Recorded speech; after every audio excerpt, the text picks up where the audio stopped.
हाय नमस्कार. झटपट मराठी टिप्समध्ये आज आपण बघणार आहोत का उन्हाळ्यात आपण आपल्याला हायड्रेटेड कसं ठेवायचं, अगदी छान थंड कसं ठेवायचं ते बघायचं आहे. शिवाय मी काही क्रोकरी मागवलेली आहे नेस्ट एशियामधून, तर ती सुद्धा तुम्हाला दाखवते आहे. आणि काही अशा छोट्याशा रेसिपीज वगैरे आपण उन्हाळ्यातल्या बघायच्या आहेत. तर चला आजच्या व्हिडिओला सुरुवात करूया. नेस्ट एशियामधून ज्या वस्तू मागवल्या आहेत ना, त्यांचे त्याच वेळी मी उपयोगसुद्धा दाखवते. म्हणजे एक एक वस्तू दाखवते आणि त्या वस्तूचा त्याचबरोबर उपयोगसुद्धा मी दाखवते आणि एक्सप्लेन करते. नेस्ट एशियाचं ड्रिंक बॅरल डिस्पेन्सर आहे. हे एम्बर कलरमध्ये आहे आणि स्टीलचा नळसुद्धा आहे त्याच्याबरोबर. 3 लिटर 600 ml याची कॅपॅसिटी आहे आणि हे टिकाऊ बोरोसिलिकेट ग्लासपासून बनलेलं आहे. याचं झाकणसुद्धा बांबूपासून बनलेलं आहे, शिवाय एअरटाईट झाकण आहे. त्यामुळे काय होतं, याच्यात कोणतंही पेय तुम्ही ठेवलं ना तर ते फ्रेश राहतं. एम्बर कलर आणि ट्रान्सपरंट आणि इतका छान लुक आहे, खूपच सुंदर दिसतं आणि आकर्षक दिसतं. त्याचबरोबर याचा उपयोगही तसाच चांगला आपल्याला करता येणार आहे. कडक उन्हाळा पडला आहे त्याच्यामुळे आपल्याला शरीर हायड्रेटेड ठेवायचं. शिवाय डिटॉक्स वॉटर आपल्याला असेल बनवून ठेवलेलं तर हायड्रेशन पण चांगलं राहतं, मेटाबॉलिझम चांगलं राहतं आपलं, शिवाय डायजेशनसुद्धा. तर त्याच्यासाठी मी इथे डिटॉक्स वॉटर बनवते आहे. तर काकडी टाकलेली आहे, लिंबू टाकलेलं आहे, आलं आणि पुदिन्याची पानं टाकलेली आहे. त्याच्यानंतर पाणी टाकून ठेवायचं आहे चांगलं. 3-4 तासानंतर ह्याला छान फ्लेवर येतं. दरवर्षी मी पाण्याची साधी बॉटल असायची त्याच्यात हे बनवून ठेवायची, पण सारखं मला मग पाणी त्याच्यात ॲड करायला लागायचं, कारण 1 लिटरची बॉटल लगेच संपायची. आता हे 3.5 लिटरच्या वर आहे तर चांगलं पुरेल. मला हे एवढं आवडलंय ना का याच्याकडे बघतच राहावं असं वाटतं. ही आहे छान अशी मंडला मेलॉन्ज सेरामिक सर्विंग प्लॅटर. खूप छान व्हायब्रंट मंडला पॅटर्न डिझाईन आहे आणि ड्युरेबल आहे. सर्विंग प्लॅटर आहे ही, त्याच्यामुळे तुम्ही काही याच्यामध्ये ॲपेटायझर स्नॅक्स सर्व करू शकता. मी तर खास उन्हाळ्यात फ्रूट प्लॅटर्स म्हणून याचा उपयोग करणार आहे. आणि उन्हाळ्यात सीझनल फळं खाल्लेली खूपच आरोग्यासाठी चांगली असतात, शरीर हायड्रेटेड राहते.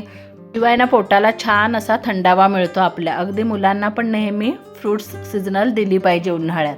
उन्हाळ्यात असे सीझनल फ्रूट खाल्ल्याने घसा पण सारखा सुकत नाही, अगदी छान हायड्रेटेड राहतो. मला अत्यंत आवडलेलं असं हे भांडं, heart headed small borosilicate cooking pot. याचा छान असा ट्रान्सपरंट पिंक कलर आहे. ट्रान्सपरंट असल्यामुळे इझी कुकिंग होतं आणि ideal for soup, noodles, sauces. Heat resistant borosilicate glass आहे, त्याच्यामुळे बिंदास आपण गॅस स्टोव्हवर ठेवू शकतो. 1250 ml ची कॅपॅसिटी आहे या भांड्याची. आम्हाला तिघांना बास होतं, तर एका वेळी सूप बनवलं का याच्यात तिघांना होऊन जातं. तर आता मी सूपच बनवते. उन्हाळ्यात काय होतं, बरेच वेळा ना संध्याकाळी जेवणाची इच्छाच नसते, मग सूप मी घेते. तर आता मी इथे दुधीचं सूप बनवते आहे. त्याच्यासाठी काय केलं, या भांड्यातनं पाणी घेतलेलं आहे आणि ते गॅसवर तापत ठेवलेलं आहे. त्याच्यानंतर ना दुधीचे मी काप केलेले आहेत, म्हणजे ह्या दुधीच्या फोडी त्या टाकल्यात. साधारण अर्धा किलोच्या आसपास हा दुधी होता. आणि 1 कांदा, तर कांद्याच्या पण फोडी टाकलेल्या आहेत. आलं टाकलेलं आहे आणि 2 लसणाच्या पाकळ्या टाकलेल्या आहेत. बस एवढंच बस आहे.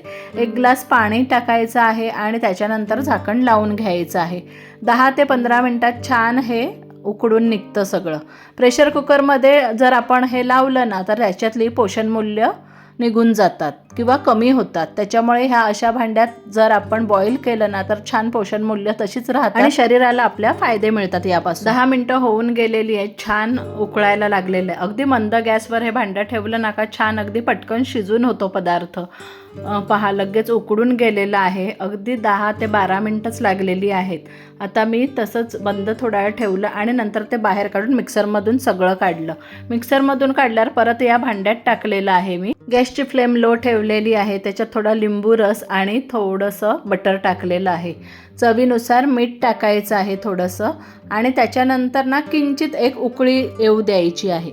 उन्हाळ्यात दुधीचं सूप का जास्त घ्यायचं, तर डिटॉक्सिफिकेशन चांगलं होतं, कोलेस्टेरॉल कमी करतो, त्याच्यामुळे हार्ट हेल्थ आपली चांगली राहते. शिवाय डायजेशनसुद्धा चांगलं होतं. गॅसची फ्लेम बंद करून नंतर थोडं अगदी 2 मिनटासाठी झाकून ठेवायचं आहे. त्याची वाफ त्याच्यातच जिरू द्यायची आहे आणि नंतर सर्व करायचं आहे आपण. सूपसाठी बाउलसुद्धा मी नेस्ट एशियामधून हे मागवलेले आहेत. पहा किती सुंदर फ्लोरल डिझाईनचे हे बाउल्स आहेत. शिवाय त्याच्याबरोबर हे स्पूनसुद्धा आहेत. ब्लॉसम चार्म्स असे हे 4 बाउल्स आणि 4 स्पून आहेत. अगदी या एलिगंट बाउल्सला मॅचिंग स्पून सुद्धा आहेत. रामेन नूडल्ससाठी सुद्धा हे खूप छान बाउल्स आहेत. नेस्ट एशियामधूनच हा मी एक क्यूट असा बांबू ट्रे सुद्धा मागवलेला आहे सर्विंगसाठी. दुधीच्या या सूपवर थोडंसं आपण ना ब्लॅक पेपर पावडर टाकायची आणि थोडंसं पुदिना किंवा मग कोथिंबीर असेल ती टाकली तरी चालेल. आणि काय टेस्ट येते ह्या सूपला. अगदी साधं पण सुंदर चवीला असं हे सूप असतं. तर नक्की तुम्ही करून पहा आणि उन्हाळ्यात हे खरोखर बेनिफिशियल आहे. संध्याकाळचे 7 वाजलेले आहेत आणि मी आता आणि माझे मिस्टर हे सूप घेणार आहोत. रात्रीचं जेवण आमचं आज स्किप असणार आहे. क्यूट चार्मिंग बाउल्समध्ये हे असं दुधीचं पौष्टिक सूप पिताना खूप मजा येते. खूप छान वाटतं. आणि तुम्हाला सुद्धा जर हे बाउल्स आवडले असतील ना तर नक्की तुम्ही मागवा. आणि हो, ही सूपची रेसिपी नक्की करून बघा आणि मला कळवा. आपल्या घरी येणारा पाहुण्यांना नेहमी आनंदी आणि खुश असला पाहिजे. त्याला अगदी आपण खायचे पदार्थ चांगले देऊन खुश केलं पाहिजे. त्याचबरोबर छान प्लॅटर्सही हव्या. तर खास पाहुण्यांसाठी मी इथे खास अशा प्लॅटर्स मागवलेल्या आहेत. फिश सिरॅमिक प्लॅटर्स आहेत. या 3चा सेट आहे. 3 कलरमध्ये आहे. पहा, पाहुणे आज आलेलेच आहेत आणि त्यांच्यासाठी पहा हे असे खास पदार्थ केलेले आहेत. मी बनवलेला आहे पनीर तवा फ्राय. देशी खरवस बनवलेला आहे डेझर्ट म्हणून. आणि इथे छोट्या मुलांसाठी मी बनवलेला आहे रवा केक. तर अगदी ह्या प्लेट्स इतक्या छान दिसत आहेत ना प्लॅटर्स. शिवाय तुम्ही याच्यात स्नॅक्स, ॲपेटायझर, सी फूडसुद्धा तुम्ही खाणारे असाल तर ते सर्व करू शकता. या तिन्ही प्लॅटर्सची ना क्वालिटी खूप अप्रतिम आहे आणि टिकाऊसुद्धा आहे. या सगळ्यांची लिंक मी डिस्क्रिप्शनमध्ये देत आहे. हा, इसकी तो बात ही कुछ और है. खरंच हे कॉफी मग खूपच सुंदर आहेत. Double walled ribbed spring bloom mugs, set of 2 coffee mugs, 350 ml ची कॅपॅसिटी आहे. याची खासियत म्हणजे डबल वॉल इन्सुलेशनमुळे ना आतलं ड्रिंकचं टेम्परेचर अगदी मेंटेन राहते. बाहेर जाणवत सुद्धा नाही. रिब टेक्स्चर ग्लास आहे आणि त्याच्यामध्ये मस्त फ्लोरल डिझाईन आहे. हालत राहतं, छान वाटतं. हे कॉफी मग ना कम्फर्टेबल सुद्धा आहेत आणि खूप स्टायलिश आहे. त्याच्यामुळे ना खूपच आकर्षक वाटतात आणि कॉफी पिताना तर खूप मजा येते. तुमच्याकडे ना जर छोटी मुलं असतील ना तर त्यांना तुम्ही ना दूध पित नसतील ना तर या कॉफी मगमधून दूध द्या. नक्की पितील. त्यांना ही डिझाईनच खूप आकर्षक वाटेल. आकर्षक, मोहक असे हे कॉफी मग. तर हे खास मी माझ्या मुलीसाठी मागवलेले आहेत. माही, कॉफी घ्यायला ये.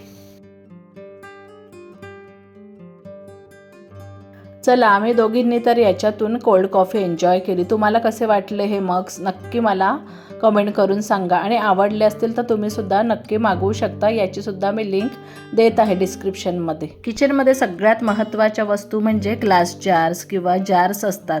तर गृहिणींना अत्यंत आवश्यक अशा या जार्स असतात. ग्रोसरी ठेवायला, ड्रायफ्रूट्स ठेवायला किंवा स्नॅक्स ठेवण्यासाठी अशा उत्तम या ग्लास जार्स आहेत. 4चा सेट असलेल्या मेटल अँड ग्लास कंटेनर आहेत. या 800 ml ची कॅपॅसिटी आहे. मेटल लीड्स आणि मेटलचं सपोर्ट असल्यामुळे अगदी सेफ आहेत वापरण्यासाठी सुद्धा. या पॅन्ट्री स्टोरेजसाठी एकदम उत्तम आहेत. स्टायलिश अँड फंक्शनल किचन ऑर्गनायझेशनसाठी खूपच छान आहेत. मी तर याच्यात माझे सगळे ड्रायफ्रूट्स भरून ठेवलेले आहेत. सध्या मी ड्रायफ्रूट्स फ्रीजमध्ये ठेवत नाही तर बाहेर ठेवते. या एअरटाईट जारमध्ये ड्रायफ्रूट्स भरून ठेवले ना का एकदम फ्रेश राहतात आणि छान राहतात. आणि ड्रायफ्रूट्सना नेहमी बाहेरच जार्स ठेवायच्या. फ्रीजमध्ये ठेवल्या का त्याचा चवीमध्ये फरक पडतो. याचा 4चा सेट तर मी मागवलेला आहे, पण अजून 8 मला मागवाव्याशा वाटतात. तर मी नक्की किचनसाठी अजून याच्यातल्या मागवेन, कारण खूपच छान क्वालिटी वाटली याची. आणि ड्रायफ्रूट्स पण आता मस्त माझे याच्यात राहत आहेत. इझी टू यूज आणि इझी टू क्लीन अशा या जार्स आहेत. तर या आता मी बाहेर माझं जे शेल्फ आहे त्याच्यातच ठेवते आहे. लाईटचा प्रकाश पडलेला आहे, त्याचा जो पिंक कलर आहे तो खूपच सुंदर दिसतो आहे त्याच्यामुळे. तर या अशा मी बाहेर ओपन शेल्फमध्ये ठेवून किचनला एक स्टायलिश लुक मिळालेला आहे. नेस्ट एशियाच्या या सगळ्या वस्तूंची लिंक मी डिस्क्रिप्शनमध्ये दिलेली आहे, तर तुम्ही प्लीज ती चेक करा. तर कसा वाटला आजचा व्हिडिओ? आजच्या व्हिडिओमध्ये मी उन्हाळ्यात काय काय काळजी घ्यायला पाहिजे, शिवाय आपल्याला हायड्रेटेड कसं ठेवलं पाहिजे ते आजच्या व्हिडिओमध्ये मी दाखवलेलं आहे. शिवाय उन्हाळी रेसिपीज पण दाखवलेल्या आहेत. त्या तुम्हाला कशा वाटल्या त्या नक्की कळवा.